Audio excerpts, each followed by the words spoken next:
बिस्मिल्लाहिर्रहमानिर्रहीम। अस्सलाम वालेकुम नाज़रीन, आप यूट्यूब चैनल देख रहे हैं। मैं इमरान ख़ान हूँ। सबसे पहले एक बड़ी अफसोसनाक ख़बर है, मैं रात गए ये वीलॉग रिकॉर्ड कर रहा हूँ और अभी तक जो इत्तलात आई हैं वो नामुकम्मल हैं। ईरानी सदर रईसी, वो अभी इब्राहिम रईसी, वो अभी तक लापता हैं जिस वक्त मैं ये वीडियो रिकॉर्ड कर रहा हूँ। और वजह ये बनी कि वो अज़रबैजान से वापस ईरान की जानिब जा रहे थे और उनके साथ दीगर हेलीकॉप्टर भी परवाज़ कर रहे थे। हेलीकॉप्टर के ज़रिए वो ये ट्रैवल कर रहे थे। 3 हेलीकॉप्टर बताए जा रहे हैं, उनमें से एक हेलीकॉप्टर जिसमें ईरानी सदर और कुछ और अहम लोग मौजूद थे, जिसमें ईरान के वज़ीर ख़ारजा भी थे। तो वो जो हेलीकॉप्टर है वो मिसिंग हो गया और उसने कोई हार्ड लैंडिंग की है, उसको हार्ड लैंडिंग भी कहते हैं, रफ़ लैंडिंग भी कहते हैं, इमरजेंसी लैंडिंग भी कहते हैं। मौसम की वजह से, विजिबिलिटी के प्रॉब्लम की वजह से उसको ऐसी लैंडिंग करनी पड़ी। कुछ इत्तलात ये आ रही हैं। पहले तो हेलीकॉप्टर का पता नहीं चल रहा था, कोई राब्ता नहीं हो पा रहा था, तो काफ़ी पैनिक था पूरे ईरान के अंदर और दुनिया भर में।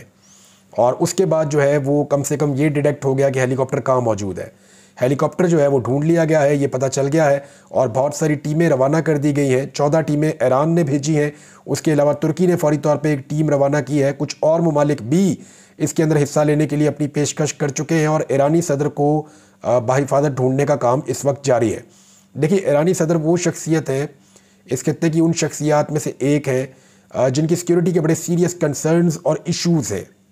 उनके कुछ मुल्कों के साथ मसाइल भी हैं, यानी जो मगरिब की ईरान के बारे में सोच है, अमेरिका की ईरान के बारे में सोच है, जो पाबंदियां हैं, फिर जिस तरह इसराइल के साथ उनका एक पंगा चल रहा है, कुछ मगरबी ममालिक के साथ उनके हालात ठीक नहीं रहते। तो ऐसी सूरत हाल में वो एक बहुत हाई प्रोफाइल शख्सियत है ईरानी सदर। उनका हेलीकॉप्टर जो है वो दीगर हेलीकॉप्टर के साथ प्रवास कर रहा था। उन्हीं के हेलीकॉप्टर को ये हादसा पेश आया या उसको इमरजेंसी लैंडिंग करनी पड़ी। और उसके बाद एक जो हौसला अफजा इतला आई अब तक मीडिया के मुताबिक वो ये है कि 2 मरतबा राब्ता ज़रूर हुआ है उन लोगों में से जो ईरानी सदर के हेलीकॉप्टर में मौजूद थे। तो ये एक हौसला अफजा बात है। खुदा न खास्ता अगर ये कोई खौफनाक और बड़ा हादसा होता तो राब्ता ना हो पाता उन लोगों से जो लोग ईरानी सदर के साथ उस हेलीकॉप्टर में मौजूद थे। लेकिन राब्ता हुआ है, ये बहुत अच्छी बात है। ईरानी सदर को बाहिफाजत वापस तेहरान पहुंचाने का जो काम है या महफूज मकाम पर पहुंचाने का जो काम है, ये सबसे इम्पॉर्टेंट है इस वक्त ईरान के लिए और पूरे खित्ते के लिए। रीज़न ये है कि इस वक्त उनके साथ उस लेवल की सिक्योरिटी मौजूद नहीं होगी, क्योंकि एमरजेंसी लैंडिंग है और एमरजेंसी लैंडिंग में आप जहाँ पर भी हेलीकॉप्टर उतारते हैं उस जगह के हालात जो हैं वो जिस तरह के है उस तरह की सिचुएशन का आपको सामना करना पड़ता है। और फिर ईरान में बहुत सारी चीज़ें ऐसी हैं जो फिर किसी दिन हम डिस्कस करेंगे। लेकिन ईरानी सदर जो हैं उनका बाहिफाजत महफूज मकाम पर पहुंच जाना ये इस वक्त सबकी प्रायोरिटी है। 14 टीमें ईरान ने रवाना की है और उम्मीद की जा रही है कि जल्द ईरानी सदर का पता चल जाएगा। और अगर अभी कोई इन्फॉर्मेशन आएगी भी तो मेरे ख्याल में जल्दी शेयर नहीं की जाएगी। शायद ईरानी हुकाम भी ये चाहेंगे कि ईरानी सदर अगर मिल भी गए हैं और वो मौजूद भी हैं तो उनकी हालत से मुताल्लिक और उनकी मूवमेंट से मुताल्लिक तब तक आगाह ना किया जाए जब तक कि वो ख़ुद किसी महफूज मकाम पे मुंतकिल ना कर दिए जाएं। और यही एक पॉलिसी हो सकती है उनकी फर्दर हिफाजत को यकीनी बनाने के लिए। पाकिस्तानियों के साथ साथ यानी पूरे पाकिस्तानियों की तरफ से मेरी भी दुआ है और तमाम ममालिक के लोग दुआ कर रहे हैं, मुसलमान ममालिक के लोग ख़ास तौर पे, कि ईरानी सदर और उनके साथ मौजूद जो दीगर लोग हैं हेलीकॉप्टर में, अल्लाह ताला उनको महफूज रखे। हेलीकॉप्टर मिल गया है, अमले से 2 मरतबा राब्ता हुआ है, लेकिन अभी तक कन्फर्मेशन नहीं दी गई। किसी भी वक्त ये कन्फर्मेशन आ जाएगी। हो सकता है जिस वक्त आप ये वीलॉग देख रहे हो उस वक्त तक कन्फर्मेशन आ जाए। अब आ जाए नाज़रीन वो इशू जो पाकिस्तान को जिसने हिलाकर रख दिया पिछले 2 दिनों में, कि पाकिस्तानी तलबा के ऊपर बहुत बड़े पैमाने पर अटैक हुआ किर्गिस्तान में। कुछ तालिब इल्म ज़ख्मी हुए, कुछ के दरवाजे पीटे गए। यानी ये अटैक हरासमेंट इसको कहा जा सकता है। यानी टॉर्चर जो किया गया वो 2 दर्जन तलबा हो सकते हैं ज़्यादा से ज़्यादा जो इंजर्ड हुए हैं।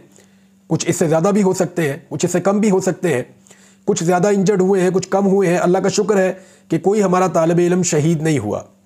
तालिबात को और तलबा को जो हरासा किया गया है ये बड़ी खौफनाक चीज़ है। वो अपने मुल्क से दूर, बहुत दूर एक और मुल्क में है और वहाँ पे जो जत्थे हैं वो इकट्ठे होकर आते हैं, पुरतशद्दुद हुजूम आता है और वो उनके दरवाजे पीटता है और उनको बाहर निकालने की कोशिश करता है। ख़वातीन को और जो वहाँ पे नौजवान मौजूद हैं उनको हरासा किया जाता है। तो ये आज खुद एक बड़ी खौफनाक सिचुएशन है। कोई भी शख्स अपने बच्चे को उनकी जगह पे रख के देखे तो फिर दिल के हालात पता चलते हैं कि एक्चुअली वो लोग किस कर्ब से गुजरे हैं और उनके प्यारे पाकिस्तान में किस कर्ब से गुजरे हैं। एक तरफ तो हुकूमत बार बार एक बात कहती है, यानी झूठ की भी कोई हद होती है कि जिन लोगों ने ये खबर दी या जिन लोगों ने इस मामले को उठाया उन लोगों को झूठा करार दे रही है, उनके ऊपर एलिगेशंस लगा रही है और उनको टारगेट कर रही है हुकूमत की हुआ ही कुछ नहीं, आपने एवं बात का बतंगड़ बनाया हुआ है। एक तरफ तो ये वाला झूठ बोलते हैं और दूसरी तरफ एक और बात करते हैं। यानी वज़ीर इत्तलाआत ये कह रहा था कि शहबाज शरीफ 2 रातों से सोए ही नहीं इस मसले की वजह से। यानी हद होती है, एक तरफ आप कह रहे हैं हुआ ही कुछ नहीं और दूसरी तरफ आप कह रहे हैं शहबाज शरीफ 2 रातों से सोए ही नहीं। एक तरफ आप कह रहे हैं हुआ ही कुछ नहीं, दूसरी तरफ आप कह रहे हैं जब खसूसी परवाज़ें भेजेंगे। एक तरफ आप कह रहे हैं कि हुआ ही कुछ नहीं, दूसरी तरफ आने वाले तलबा को आपका वज़ीर दाखिला एयरपोर्ट के ऊपर रिसीव करता है। एक तरफ आप कह रहे हैं हुआ ही कुछ नहीं, दूसरी तरफ आप अनाउंस करते हैं कि आपका वज़ीर खारजा जाएगा और बाद में आप उससे भी मुकर जाते हैं। तो एक तरफ आप ये क्यों कह रहे हैं कि हुआ ही कुछ नहीं और दूसरी तरफ आप कह रहे हैं कि हम तमाम इक़दाम उठाएंगे। एक्चुअली वहां पे जो हुआ है उसको छुपाने की कोशिश की जा रही है और सोशल मीडिया पे ये इल्ज़ाम डाला जा रहा है कि ये तो इनकी वजह से हुआ है। छुपाने की कोशिश किस धंधे को की जा रही है वो पिछले वीलॉग में मैंने आपको कुछ तफसीलात बताई हैं और ये तफसीलात आने वाले दिनों में अभी और खुलेंगी, इसके ऊपर हम काम कर रहे हैं। अब एक और चीज़ है, शहबाज शरीफ 2 रातों से सोए नहीं, ये इतना बड़ा झूठ है वज़ीर इत्तलाआत का, इतना बड़ा झूठ है कि इसको अभी मैं साबित कर देता हूं कि ये झूठा है। उसकी वजह यह है कि अगर शहबाज शरीफ 2 रातों से सोए नहीं तो पहली रात जब तुलबा को मार पड़ रही थी शहबाज शरीफ का सारी रात कोई पोस्ट दिखा दे, कोई एक्शन दिखा दे। 24 घंटे वज़ीर आज़म ऑफिस में लोग काम कर रहे होते हैं ना, कोई उन्होंने एक्शन लिया हो, कोई उन्होंने नोटिस लिया हो, कोई उन्होंने पोस्ट की हो, किसी जगह पे उन्होंने अहकामात जारी किए हो। पहली रात शहबाज शरीफ साहब सोते ही रहे हैं, पब्लिक चीखती रही, चिल्लाती रही, लोग सोशल मीडिया पे रोला डालते रहे, डिमांड करते रहे कि वज़ीर आज़म को जगाओ। और वज़ीर आज़म अगर जाग रहे होते और इसके लिए फिक्रमंद होते तो रात गए कोई उम्मीद तो दिलाते पाकिस्तानियों को। तो सारी रात गुजरने के बाद सुबह गवर्नमेंट का एक स्टेटमेंट आता है, उसमें वज़ीर आज़म फर्स्ट हैंड इन्वॉल्व नहीं होते। तो इसका मतलब यह है कि एक मरतबा फिर खुशामद के अंदर वज़ीर इत्तलाआत ने झूठ बोला है। ये इत्तलाआत की वैसे नौकरी बड़ी मुश्किल होती है, यहाँ पे खुशामद ही करनी पड़ती है, झूठ ही बोलना पड़ता है ज़्यादातर। 2 जो है वो चीज़ें की गई हैं वहाँ गवर्नमेंट की जानिब से। उन्होंने कहा जी ऑनलाइन क्लासेस हो जाएंगी, बच्चे बेशक वापस चले जाएं, हालात ख़राब है तो वो ये कह रहे हैं ना कि बच्चे वापस चले जाएं। उसके बाद जो मकामी कम्युनिटी है वो गुडविल जेस्टर के तौर पे अब चीज़ें, मिठाइयाँ, बिस्किट, खाना पीना लेकर आ रहे हैं तलबा के लिए कि आप यहाँ पे रहें, ईजी हो जाएं, आपको कोई प्रॉब्लम नहीं होगी। अब इस तरह के जेस्टर देने की भी कोशिश की जा रही है क्योंकि किर्गिस्तान को भी आइडिया हो गया है कि ये तलबा अगर यहाँ से जाएंगे तो इकॉनमी के अंदर से एक बड़ा शेयर निकलेगा। ये बहुत पैसा इकट्ठा होता है इन तलबा की वजह से, 70,000 के करीब तालिब इल्म है। तो वो पैसा, अब वो ऐसा तो नहीं चाहेंगे कि वो पैसा उनके हाथ से निकल जाए, तो अब वो अच्छा जेस्टर दे रहे हैं जो एक अच्छी बात है। ऑनलाइन क्लासेस और इम्तिहानात भी ऑनलाइन होंगे, ये वहाँ की गवर्नमेंट ने अनाउंस कर दिया है। अली अमीन गंडापुर ने वफाकी हुकूमत से ज़्यादा दलेरी दिखाई है क्योंकि जो बच्चे अभी पहुँचे हैं ना वो कह रहे हैं जी हम टिकट लेके आए हैं, हमारे साथ अगर थोड़ा बहुत कॉपरेशन किया है तो हमारी उस यूनिवर्सिटी ने या उस तालीमी इदारे ने किया है जिसमें हम तालीम हासिल कर रहे थे, उन्होंने थोड़ा बहुत टिकट में हमारे साथ कंट्रीब्यूट किया है या कोऑपरेट किया है, या जो बच्चा नहीं खरीद सकता उसको कोऑपरेशन दी है। लेकिन गवर्नमेंट ऑफ पाकिस्तान ने वो ये कह रहे हैं अभी तक हमें कोई फ्री फ्लाइट नहीं दी। लेकिन अली अमीन गंडापुर ने अनाउंस किया बाकायदा वीडियो बना के, उन्होंने कहा जी बड़ी तशवीश है और अब हम शुरू करने लगे हैं फ़िज़ाई ऑपरेशन जो फ्री ऑफ कॉस्ट होगा। एक जहाज़ उनका जो है वो आ जाएगा, एक कल आएगा और इस तरह वो कह रहे हैं हम परवाज़ें लेकर आएंगे आज़रबाईजान से लेकर पाकिस्तान की तरफ, और ना सिर्फ खैबर पख्तूनख्वा के बच्चों को बल्कि पूरे पाकिस्तान के बच्चों को पहले आइए पहले पाइए। जो बच्चा अप्लाई करेगा उसको सबसे पहले हम जहाज़ में भर के पाकिस्तान पहुंचाएंगे ताकि उसके माँ बाप की आंखों को ठंडक मिले। तो ये अली अमीन गंडापुर का एक बड़ा एहसन इकदाम है। नाज़रीन, पाकिस्तान में धांधली जो है उसका रोना रोते रोते इंडिया तक पहुंच गया है। केजरीवाल जो है उन्होंने एक स्टेटमेंट दिया जिसने दिल्ली का नक्शा बदल दिया। इस आदमी ने बड़ा ज़बरदस्त लीडर है, बड़ा एमर्जिंग किस्म का लीडर है और इसने इंडिया में जो किया सारा इंडिया इसकी तारीफ़ करता है, इवन पाकिस्तान में लोग इसकी बहुत तारीफ़ करते हैं। इसको भी गिरफ्तार किया गया था कुछ अर्सा पहले। उसने पाकिस्तान की मिसाल दी है और वो भी जानता है, पड़ोसी भी जानते हैं कि पाकिस्तान में हुआ गया। उसने कहा इमरान खान को पहले पकड़ा गया, गिरफ्तार किया गया, इंतखाबी निशान भी छीन लिया गया, मुकदमे बनाए गए, फिर भी वो इलेक्शन जीत गए। यानी वो भी गवाही दे रहा है कि पाकिस्तान में इलेक्शन कौन जीता है। अब ये जो एक रिपोर्ट आई थी ना पतन की, इसने तो सारा का सारा इलेक्शन का पोल खोल कर रख दिया है। इस्लामाबाद के 3 हलकों में इन्होंने जैसा ऑडिट किया है और यही 3 हलके आज इस्लामाबाद हाई कोर्ट में खुलने जा रहे हैं। वहां पे जो ट्रिब्यूनल जज हैं उनका नाम है तारिक महमूद जहांगीरी। उन्होंने पिछली पेशी के ऊपर हुक्म दिया था तीनों जीतने वाले उम्मीदवारों को, या जिनका जीत का नोटिफिकेशन जारी किया, एक्चुअली तो वो हार गए थे तीनों, और वो हारे भी तकरीबन बहुत लंबी लंबी लीड से, 50-50, 60-60 हज़ार से वो हारे इलेक्शन। और उनको हुक्म दिया था कि 20 तारीख को अपने अपने फॉर्म 46 और फॉर्म 45 आपने लेकर आने हैं। अब जब फॉर्म 45 वो जमा करवाएंगे ना, तो उसके बाद जब चेक किया जाएगा कि ये वाला फॉर्म 45 कैसा है और ये वाला फॉर्म 45 कैसा है, क्योंकि दूसरी जानिब से फॉर्म 45 जमा करवाएं। 2 हल्कों में तो इलेक्शन लड़ा मुस्तफ़ा नवाज खोखर ने, वो भी जमा करवाएंगे। जमात इस्लामी वो भी जमा करवाएगी, पीपल्स पार्टी भी जमा करवाएगी। पीपल्स पार्टी तो वैसे PMLN के साथ खड़ी होगी, लेकिन PTI वाले भी जमा करवाएंगे। तो सारे उम्मीदवार अपने अपने कौमी असम्बली के फॉर्म 45 जब जमा करवाएंगे और उनको जब कंपेयर किया जाएगा PMLN के उम्मीदवारों के पास जो फॉर्म 45 है उनके साथ, तो दूध का दूध पानी का पानी हो जाएगा। ये सीटें टिकनी नहीं है PMLN के पास। मियां साहब बहुत ज़्यादा मुश्किल में आने वाले हैं।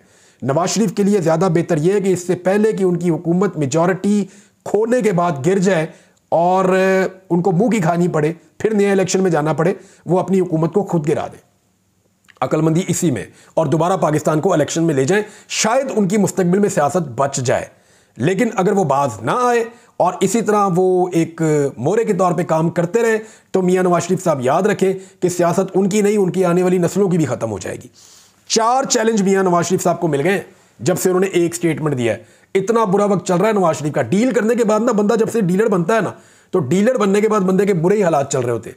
पाकिस्तान में मैंने एक चीज़ नोट की है, तकरीबन 50-60 साल पाकिस्तान में ऐसे गुजरे कि जो भी डीलर बनता था उसकी मौजें होती थी, उससे कोई पूछता ही नहीं था कोई बात।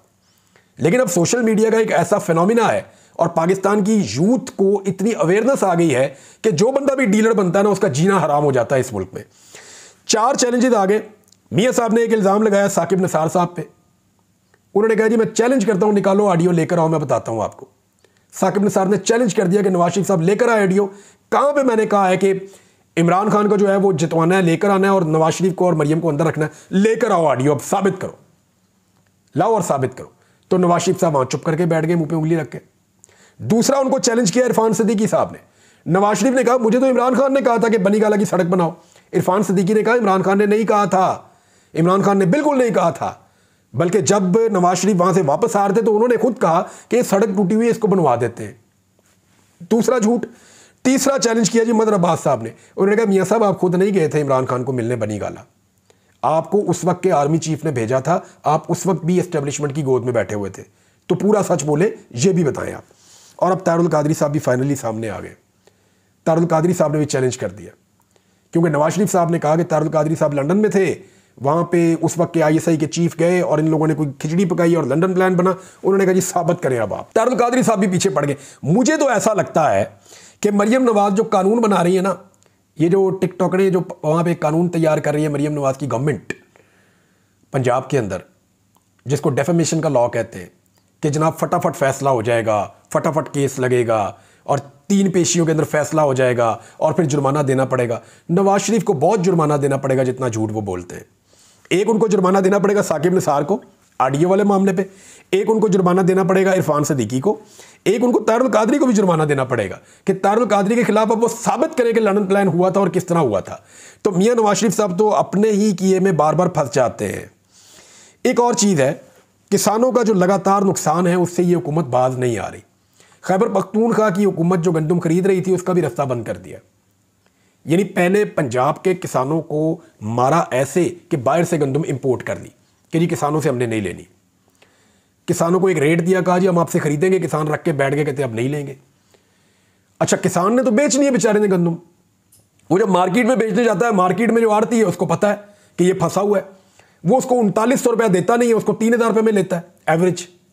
तो उसका बेचारे का लगातार किसान का नुकसान हो रहा था। इतने में उनको उम्मीद की किरण ये मिली कि खैबर पख्तूनख्वा की हुकूमत ने कहा कि हम 3900 में पंजाब के किसान से गंदम खरीद लेते हैं। तो पंजाब की गवर्नमेंट ने वहाँ पे भी एक बॉर्डर बना दिया और गाड़ियाँ रोक दी। बकौल खैबर पख्तूनख्वा हुकूमत के उनको खरीदारी से रोका जा रहा है और परेशान किया जा रहा है। यानी किसान का कोई फ़ायदा नहीं होने देना, जितना फ़ायदा करना है वो मिडलमैन का, आड़ती का और ताजर का करना है, क्योंकि ताजरों की हुकूमत होती है, नॉर्मली PMLN की हुकूमत होती है। ये चाहते हैं कि जो कमीशन एजेंट है वो पैसा कमाए, किसान जो है वो भाड़ में जाए, किसान जो है वो बर्बाद हो जाए बेशक।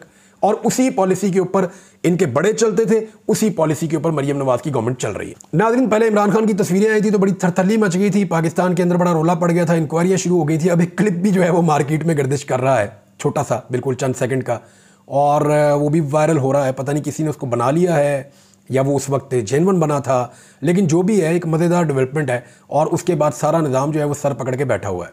यानी जिस आदमी की एक तस्वीर दिखाने से डरते हैं, देखिए मियाँ साहब को अब ये बात समझनी पड़ेगी। मियाँ नवाज शरीफ साहब से मेरी गुजारिश है कि मियाँ साहब आप गौर कीजिए, आपने डील की, लोग आपका वैसे ही चेहरा नहीं देखना चाहते। यानी आप जहाँ पे आते हैं टीवी के ऊपर, आप वहाँ व्यूअरशिप देख ले, लोग देखते ही नहीं। आप सोशल मीडिया के ऊपर कुछ करते हैं, लोग आपको देखते ही नहीं, आपको पसंद ही नहीं करते। और दूसरी तरफ आपका एक मुखालिफ आदमी है, सियासत में भी आपसे बहुत जूनियर है, बहुत बाद में सियासत में आया है, लेकिन आप देखें ना कि उसकी एक तस्वीर आती है और कैसे पूरे पाकिस्तान के अंदर, पूरी दुनिया के अंदर जो है वो वायरल हो जाती है, कैसे लोग उसके लिए दीवाने हो जाते हैं। ये फ़र्क होता है मियाँ साहब एक लीडर में और एक डीलर में। जी नाज़रीन, अब तक के लिए इतना ही। अपना ख्याल रखिएगा, अपने इस चैनल का भी। अल्लाह हाफ़िज़।